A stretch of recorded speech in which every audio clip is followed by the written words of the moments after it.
Bonsoir, il me revient de commencer et vous voyez avec plaisir ce qui était la dernière fois que j'ai retrouvé ma voix. Pour vous souhaiter à tous la bienvenue et peut-être en particulier à ceux qui n'ont pas pu se joindre, à celles et ceux qui n'ont pas pu se joindre à nous la dernière fois et qui viennent nous rejoindre. J'espère que les uns et les autres auront pu revisionner la conférence sur le site du DEFAP, parce que c'est une manière quand même de repréparer cette rencontre de ce soir. Nous sommes restés la dernière fois à la veille de la Réformation et c'est là que le professeur Jean-François Zorn, que je remercie pour sa présence et sa fidélité, va reprendre son parcours sur ce mot mission, son histoire, son caractère mutant que nous avons pu voir la dernière fois. Alors, nous allons d'abord commencer, enfin Jean-François va d'abord commencer par quelques échos à partir des notes qui lui sont remontées depuis les travaux de groupe. Et merci au groupe et aux secrétaires de groupe qui ont été très réactifs et qui ont su être assez concis pour que ce soit justement très agréable de lire ces notes. Je laisse tout de suite la parole à Jean-François, car ce soir, nous n'avons qu'une heure et demie. À toi, Jean-François. Ah, il faudrait réactiver le son. Voilà. Bonsoir à tous et à toutes. Alors, je tiens à remercier tout d'abord les animateurs des 10 ateliers qui ont envoyé leur compte rendu, chacun étant très riche, car vous avez su allier l'apport initial que j'ai donné et l'expérience personnelle de la mission que chacune a vécue et partagée dans les ateliers. Ceci me fait dire que ma contribution historique a pu être actualisée sans anachronisme. Vous savez, c'est un acronyme qui confond les périodes, ni condamnation du passé, ni moralisation du présent. Alors, je vous propose un train de 3 remarques qu'il conviendra évidemment de compléter après la séance d'aujourd'hui. Premièrement, plusieurs d'entre vous ont fait part de leur étonnement, voire du choc qu'ils ont reçu en apprenant que le mot mission, selon la sémantique latine mission, ne figurait pas dans la Bible et que le sens technique que lui ont donné les jésuites à la Renaissance avait été détaché de la notion de missio Dei, de mission de Dieu, qu'avaient forgé les théologiens du Moyen-Âge. Alors, je voudrais revenir un instant sur cette notion de missio Dei, mission de Dieu, car elle réapparaîtra tardivement dans la théologie du XXe siècle, comme nous allons le voir dans un moment. Le langage et les représentations de la missio Dei, vous avez été plusieurs à le repérer, expriment le mouvement communicatif de Dieu à travers l'envoi dans le monde de Jésus le Christ et du Saint-Esprit, censé mettre en mouvement les humains qui deviennent alors apôtres, premier mot consacré par Paul, puis envoyés, mot qui englobe les premiers disciples, enfin missionnaires dans le sens que lui ont donné les jésuites. Un groupe a fait remarquer que l'Ancien Testament n'avait pas été évoqué. Très bonne remarque, car comme nous le verrons, la mission protestante au temps du Réveil s'est souvent référée à l'Ancien Testament, voyant les peuples qui leur étaient donnés à évangéliser comme un nouvel Israël, pas seulement donc comme des païens. C'est un sujet que les biblistes pourraient utilement retravailler. La question qui se pose à cet endroit et que nous allons reprendre aujourd'hui est le risque constant que court la mission, surtout quand elle s'incarne dans des œuvres sociales, scolaires, sanitaires et autres, toutes honorables et nécessaires, certainement, le risque de se détacher, le risque de la mission de se détacher de sa source, de s'autonomiser, de s'autoproclamer en ne se plaçant plus à la suite du Christ, mais en se mettant à la remorque d'autres courants, fussent-ils inventés par les chrétiens, pétris de christianisme, ou au contraire séculiers, et dont il faut en permanence réévaluer la christocompatibilité, si vous me permettez cette formule. J'ai deuxièmement apprécié les 5 types de mouvements que Dieu a provoqués en vous et que vous avez décrit à travers vos expériences de la mission. 5 types de mouvements. Ce mouvement, c'est d'abord le témoignage, et celui-ci n'est pas limité à l'ailleurs. Aller, c'est aussi témoigner ici. On retrouve alors la question de la mission dite intérieure, qui n'est pas d'autre nature que la mission dite extérieure, malgré des moyens différents. Deuxièmement, ce mouvement qui a conduit certaines d'entre vous à partir outre-mer, comme envoyés ou comme coopérants, n'a pas été que géographique, mais culturel, car il a permis de découvrir un autre monde, comme le témoignage que nous avons entendu tout à l'heure. C'est également, troisième type, un mouvement intérieur qui a changé la vie personnelle ou celle du couple de beaucoup d'entre nous. Cette expérience fut une chance, d'abord insoupçonnée, mais elle est devenue incontournable pour nos vies actuelles. Troisièmement, ce mouvement, c'est aussi la découverte du dialogue. Dialogue avec d'autres chrétiens, voire avec d'autres religions, du fait qu'on est sorti de son cercle habituel. Le dialogue initie ceux qui le pratiquent à l'échange, à la réciprocité, à la tolérance, à l'humilité. Enfin, le mouvement missionnaire Nord-Sud a provoqué un mouvement missionnaire en retour, à travers ce que l'on nomme églises issues de l'immigration, tournées à la fois vers leur population, mais également vers les populations originaires des églises de France. D'où la question posée dans les groupes de l'implantation de nouvelles églises ici. Et sur ce plan, en lien avec le projet Mosaïque et le monde évangélique qui a de l'expérience, le DEFAP dispose d'une réelle expertise. Troisième train de remarque, enfin, plusieurs groupes ont estimé nécessaire de se réapproprier aujourd'hui le mot mission, car s'il s'est sécularisé, en effet, il est largement utilisé dans le monde des associations, des affaires, de l'administration. D'où la question, est-il possible de décontaminer ce mot de ses liens avec la colonisation ou faut-il en changer?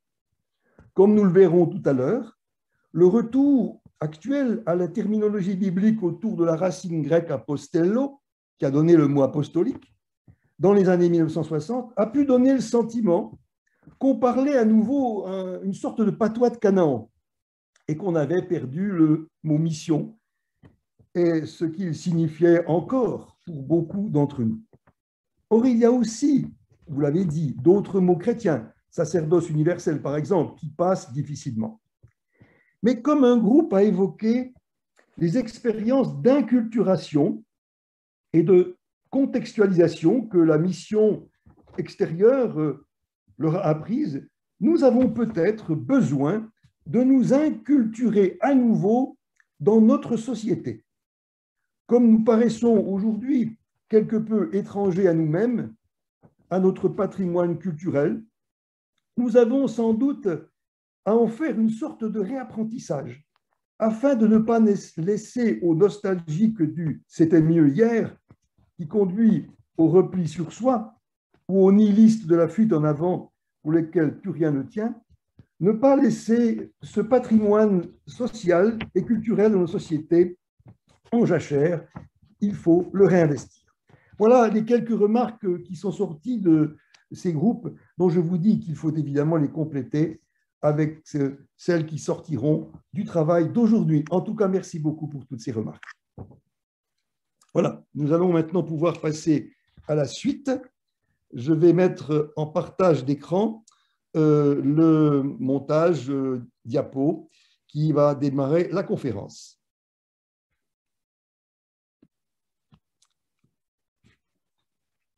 Donc, comme Florence vous l'a dit tout à l'heure, nous allons, dans cette deuxième partie, parcourir l'histoire de la Réformation à nos jours.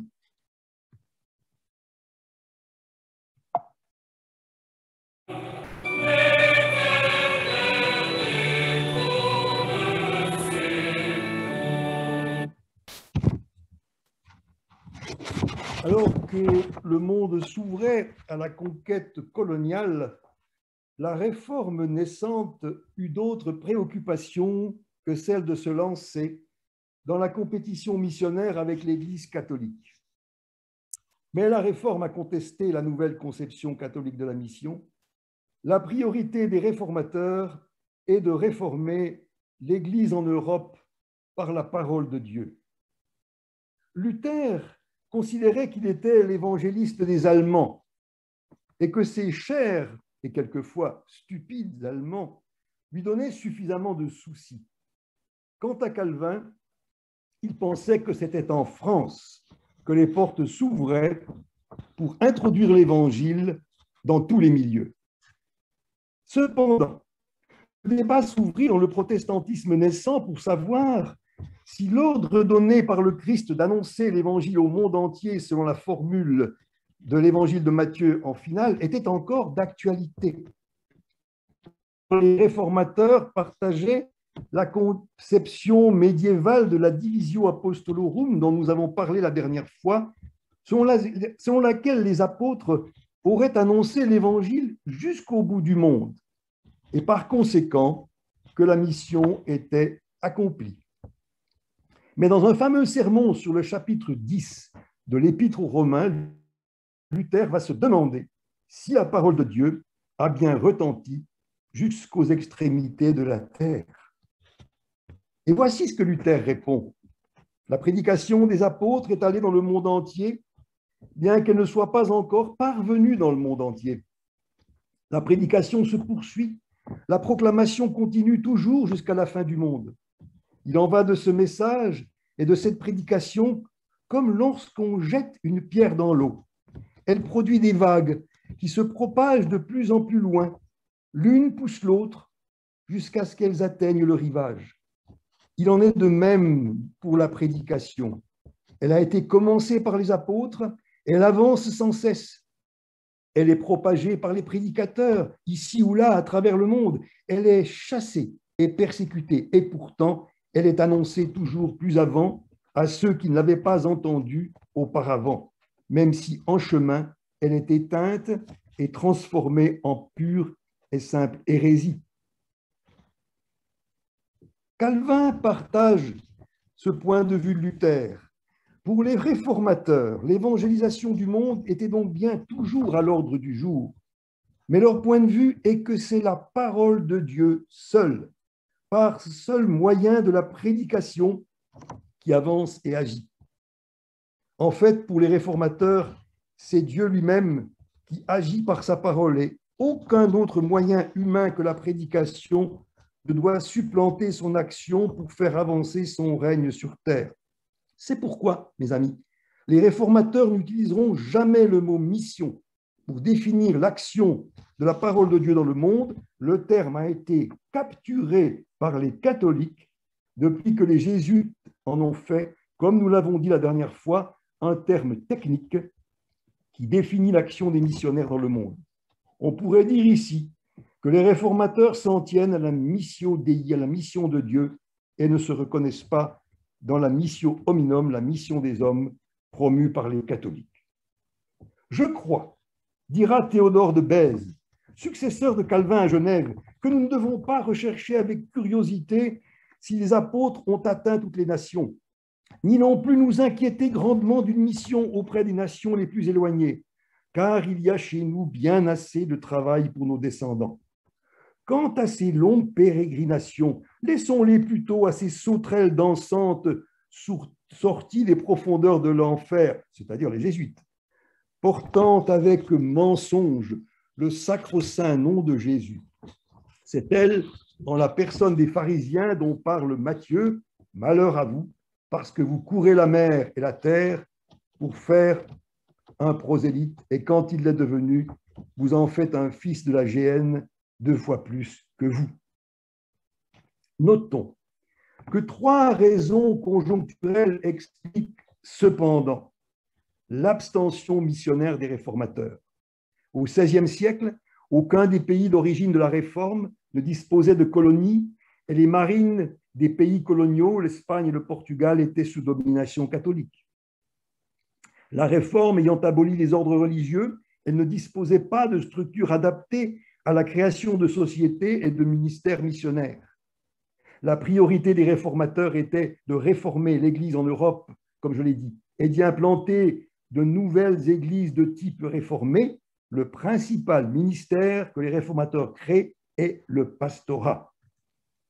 Toutefois, deux expériences originales conduites par Gaspard de Coligny, le chef du parti des Huguenots français, se dérouleront, l'une au Brésil en 1555 et l'autre en Floride en 1564. Coligny rêvait d'établir outre-Atlantique une France protestante, susceptible de recevoir des protestants persécutés en France. Il s'agit donc d'un projet de refuge. Toutefois, une perspective missionnaire apparaît dans les deux projets. Une fois arrivé au Brésil en 1555, l'amiral Nicolas Durand de Villegagnon demande à l'église de Genève de lui envoyer des pasteurs, vous le lisez à l'écran, pour mieux réformer lui et ses gens, et même pour attirer les sauvages à la connaissance de leur salut. Et Calvin en personne choisit 14 personnes, dont Jean de Léry, artisan et évangéliste, qui reviendra en France après que la colonie soit tombée en 1560 aux mains des Portugais, et qui écrira le récit de ses rencontres avec les Tupinamba. Et en 1562, c'est au tour du capitaine Jean Ribaut de se rendre en Floride avec des intentions analogues de celles de Villegagnon. La colonie subira le même sort que celle du Brésil, détruite par les Espagnols en 1565. Mais Jacques Lemoyne, un peintre diepois, l'un des rares rescapés, rapportera de nombreuses représentations des Timucuas, alors que Calvin, vous le lisez à l'écran, s'était réjoui de l'amplification du règne de Dieu parmi une nation toute ignorante du vrai Dieu. Léry constate à la fois l'aveuglement des Tupinamba et l'impossibilité de le combattre, cet aveuglement, du fait de la destruction de la colonie. Le système catholique des patronats que je vous ai présenté la dernière fois ne tarde pas à montrer ses limites. La papauté elle-même fait le constat qu'elle n'a pas les moyens de corriger les abus du système colonial qui sont dénoncés par un Bartolomé de las Casas. Ainsi, dès les années qui suivent le Concile de Trente en 1563, concile de la contre-réforme, la papauté réaffirme son rôle de défenseur de la foi catholique dans le monde, Europe comprise, où la réforme se développe, et sa volonté de reprendre l'initiative missionnaire sous les pouvoirs politiques en abolissant le système des patronats espagnols et portugais. En 1662, le pape Grégoire XV fonde la Congrégation de la propagande, dont la visée consiste à placer toutes les entreprises de mission chrétiennes sous la juridiction de la papauté. Ce système centralisé devait représenter un progrès pour l'évangélisation du monde pour trois raisons que vous avez à l'écran. Soustraire les missionnaires à l'influence politique, n'user que d'armes spirituelles pour la conversion, mettre en place un clergé autochtone. Pour mettre en œuvre cette politique, la papauté crée à partir de 1658 des vicariats apostoliques, immenses territoires à la tête desquels l'envoyé de Rome devait, comme évêque, fonder des églises locales avec l'aide des congrégations religieuses. Au début du XVIe siècle, du XVIIIe siècle, pardon, la France et les nations protestantes comme la Grande-Bretagne et les Pays-Bas entrent dans la course coloniale. L'aventure missionnaire protestante mondiale depuis ces pays va donc commencer conjointement avec la lutte contre l'esclavage. Mais en France, les protestants sont encore persécutés. Et l'arme de la persécution, c'est la mission catholique de reconquête, comme le montre cette image. Vous pouvez alors comprendre que les protestants français d'alors sont plutôt mal à l'aise avec le mot mission, toujours capturés par les catholiques et tournés contre eux. Et les protestants français vont garder longtemps cette mémoire de la persécution. C'est pourquoi, alors que le réveil religieux de la fin du XVIIIe siècle les incite à s'engager dans la mission, les protestants français hésitent à reprendre le terme mission. Pourtant, leurs homologues européens et américains comme vous le voyez à l'écran, fondent entre 1799 et 1815 une série de sociétés missionnaires qui toutes utilisent le mot mission dans leur intitulé. Baptist Missionary Society, Church Missionary Society, London Missionary Society, etc. Et en 1822, la Société des missions évangéliques chez les peuples non chrétiens établis à Paris voit le jour le 4 novembre. Selon l'article 1er de son règlement, cette société a pour but unique de propager l'Évangile parmi les païens et autres peuples non chrétiens. Et on notera qu'est repris là le terme propagation, déjà utilisé par les catholiques. Mais en tant que protestants, vous le savez, on ne propage pas la foi, mais l'Évangile, ce qui est plus qu'une nuance. Mais très rapidement, la Société des missions évangéliques de Paris est contestée dans les milieux réfractaires au réveil auxquels se rattachait cette société. Et il vaut la peine de les évoquer, ces contestations, car vous le verrez tout de suite, ce sont des objections qu'on a déjà entendues et qu'on entend encore quelquefois aujourd'hui. Elles émanent à ce moment-là de la revue protestante de tendance libérale dirigée par le journaliste Charles Coquerel. Historien également, Coquerel présente deux objections. La première, vous avez ça à l'écran, concerne précisément le sens du mot mission. Les mots mission, écrit-il, les missionnaires, ont été dénaturés par les catholiques et sont généralement mal compris en France, car ils évoquent les campagnes tapageuses poursuivies dans nos provinces par les émissaires de Rome, parfois sous la protection de la gendarmerie. La deuxième objection conteste le but unique de la Société des missions, d'aller évangéliser les païens et autres peuples non chrétiens, car, écrit Coquerel, tant qu'il restera en France une école primaire à ouvrir, il faudra y songer avant d'aller évangéliser les Hottentots. Une troisième objection émane de certaines églises locales, également de tendance libérale. Elles estiment que la Société des missions de Paris s'appuie sur des opinions théologiques particulières, du fait, par exemple, qu'elle exige des premiers candidats missionnaires une profession de foi dans laquelle ils doivent présenter un exposé de leurs convictions religieuses, une esquisse de leur vie, une histoire de la manière dont ils ont été amenés à la connaissance du Rédempteur et l'épreuve qui les assure que véritablement convertis eux-mêmes, ils sont appelés à convertir les autres. C'est le règlement de 1827 qui durera pendant un siècle. Afin de ne pas polémiquer avec les catholiques, la Société des missions répondra indirectement à la première objection sur la dénaturation du mot mission, car il est désormais adopté par le protestantisme français. Vous avez ça à l'écran.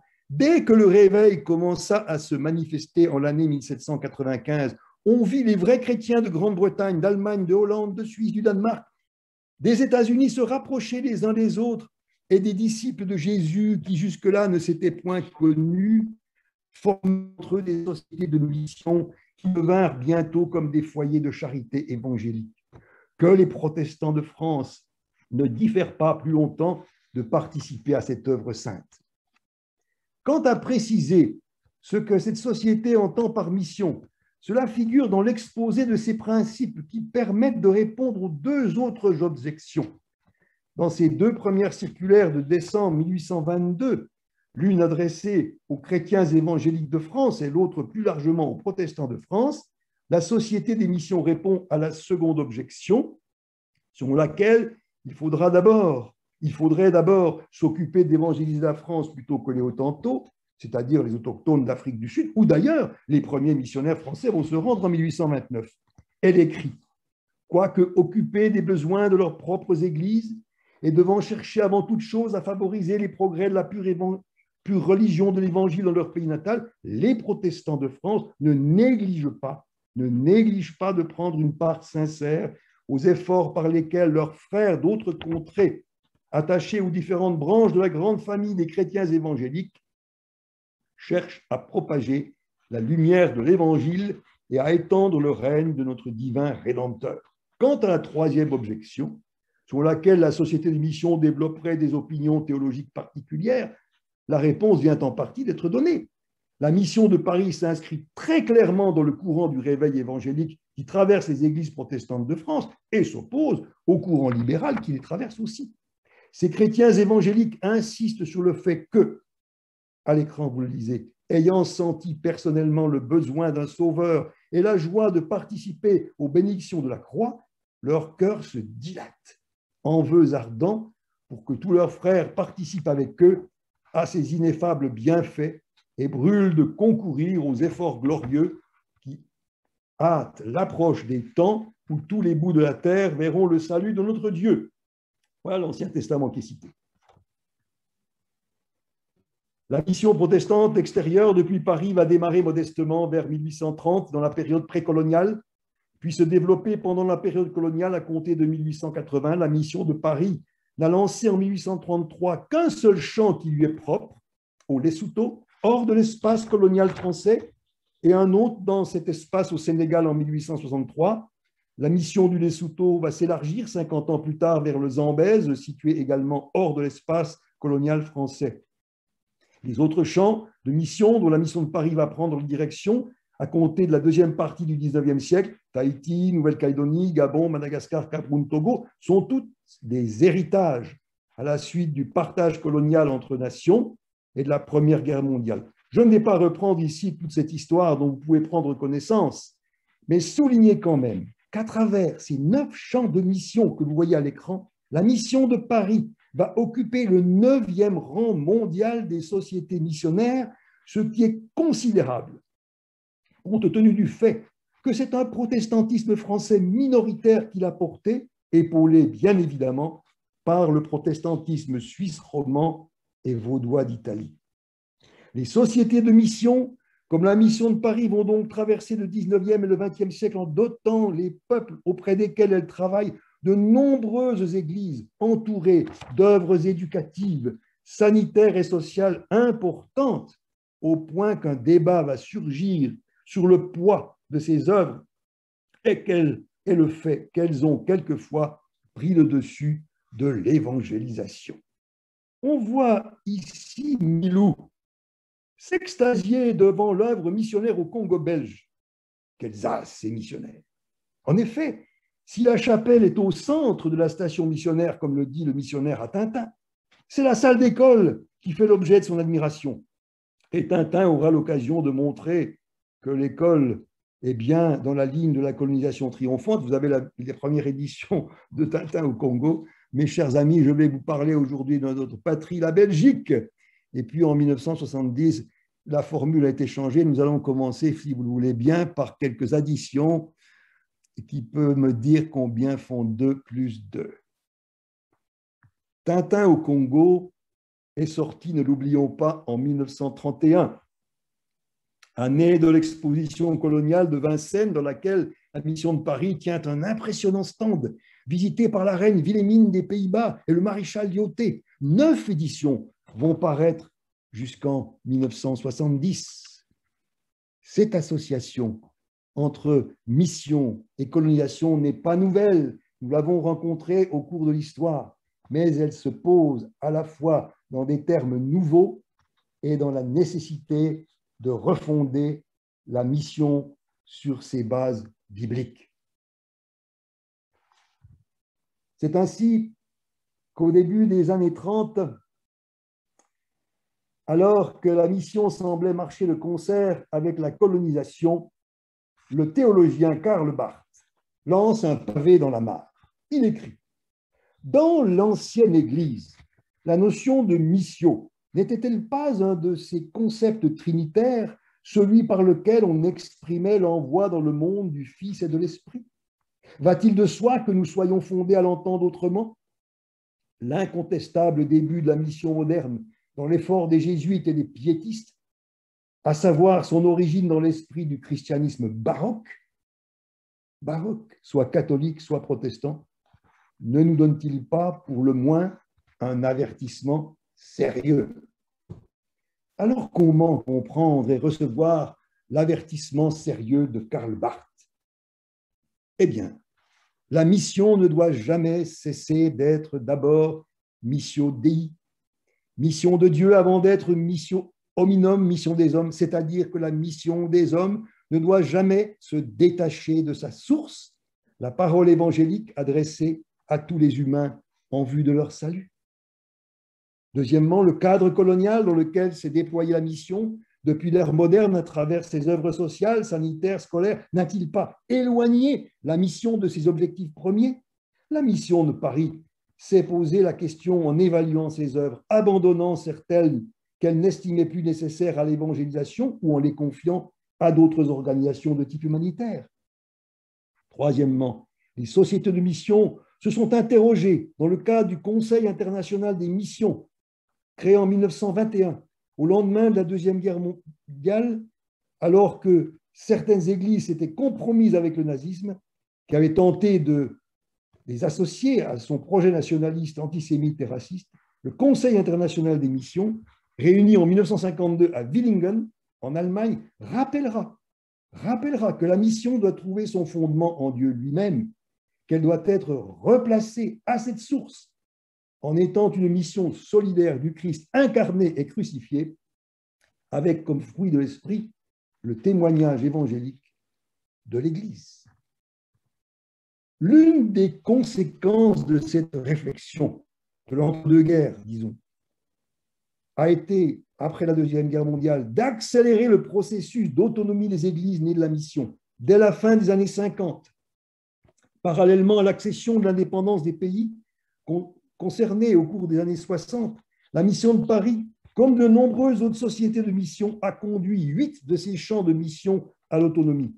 La fin de l'époque coloniale marque aussi la fin de l'ère missionnaire. Ce processus d'autonomie signifie l'intégration de la mission à l'Église.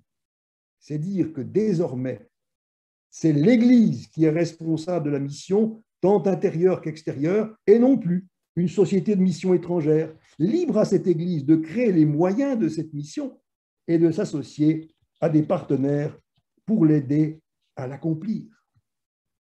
Je vous propose de prendre connaissance de quelques extraits du message que le pasteur Paul Jockey, que vous avez lu dans l'image précédente et que vous revoyez là, a délivré le 10 mars 1957, jour de la proclamation de l'autonomie de l'Église évangélique du Cameroun, dont il est le président. Nous, les églises du Cameroun, qui recevons aujourd'hui notre autonomie, nous remercions du fond du cœur les églises d'Europe.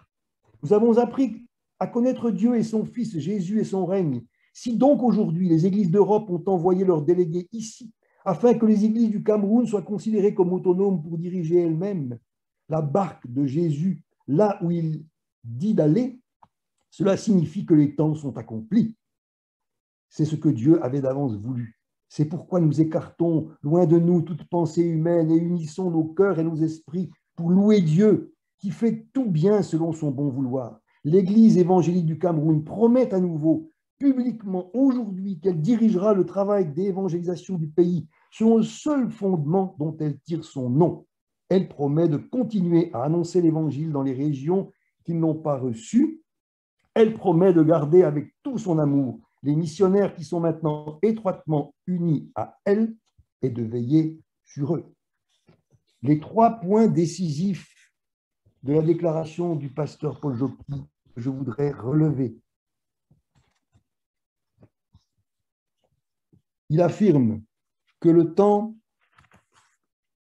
de la mission pour son Église est voulu par Dieu lui-même, précédant ainsi la décision de la Société des missions évangéliques de Paris de proclamer son autonomie. Deuxièmement, l'Église s'engage à poursuivre l'annonce de l'Évangile dans les régions du pays qui ne l'ont pas encore reçu, reprenant ainsi le rôle de la Société des missions, aidée en cela par de nombreux ministères locaux, catéchistes, évangélistes, pasteurs. Enfin, l'Église s'engage à garder les missionnaires. Ils ne sont pas renvoyés chez eux, comme on l'a quelquefois entendu dire. Au contraire, ceux-ci sont désormais associés à la mission de l'Église. On les nommera d'ailleurs désormais des envoyés. La déclaration du pasteur Jockey indique en filigrane que la société des missions du type de celle de Paris n'était plus adaptée à la poursuite de la mission après l'accession à l'autonomie des églises nées de son travail. C'est ainsi que dès le début des années 1960, la transformation des anciennes sociétés de mission s'imposait en même temps que des changements de conception de la mission se produisaient. Les églises, tant celles d'Europe qui soutenaient la mission de Paris que celles auxquelles elle a donné naissance, s'emparent du sujet. Et c'est donc la dernière étape de notre parcours. Une intense réflexion est conduite par la mission de Paris pour réformer ses structures et adapter son modèle missionnaire à la situation présente. En 1964, au cours de l'Assemblée générale de la mission de Paris, le pasteur Jean Cocteau, secrétaire général de l'Église évangélique du Cameroun, invite la mission de Paris à s'engager dans une action missionnaire commune aux églises du Nord et du Sud prônées dans le monde écuménique, une Joint Apostolic Action, consistant, je cite Cocteau, à aller, Africains, Malgaches, Polynésiens, main dans la main, comme envoyer de l'action missionnaire dans leurs églises, porter le message du salut à ceux qui ne le connaissaient pas encore et à ceux qui risquent d'être ballottés et emportés par le vent des opinions non chrétiennes. Et le Seigneur lui-même sait si par la puissance de son Saint-Esprit, à travers cette action missionnaire commune, et au moment où il le voudra, il ne nous rassemblera pas, nous, ces églises, en une communauté nouvelle, intercontinentale, supranationale et supraraciale. Puis il lance au pasteur Bugner, président du comité de la mission de Paris, âgé de 83 ans, « Monsieur le Président, élargis l'espace de ta tente, déploie les couvertures de ta demeure, car tu te répandras à droite et à gauche, et ta postérité envahira les nations. Ne crains pas, car tu ne seras pas confondu. » Nouvelle citation de l'Ancien Testament. Préfigurant le changement institutionnel appelé de ses voeux par le pasteur Cocteau, deux actions apostoliques communes sont lancées en accord avec les églises méthodistes du Dahomey et réformées de France. En 1967, en pays fond au Dahomey, vu comme une forteresse du paganisme, et en 1970, en pays poitevin, vu comme une terre d'indifférence. Et pendant 10 ans, deux équipes internationales, interéglises et interconfessionnelles, œuvrent à travers les actions apostoliques communes des deux pays, suivant le mot d'ordre théologique « tout l'évangile à tout l'homme », avant de remettre le fruit de leur travail aux églises. 5 autres actions apostoliques communes seront encore lancées en Europe, Afrique, Amérique latine, jusqu'à la fin du XXe siècle. Dans l'esprit de ces actions apostoliques communes, d'autres expériences seront à ce jour lancées, telles que les visites d'église à église, l'animation théologique, la formation de la jeunesse, etc.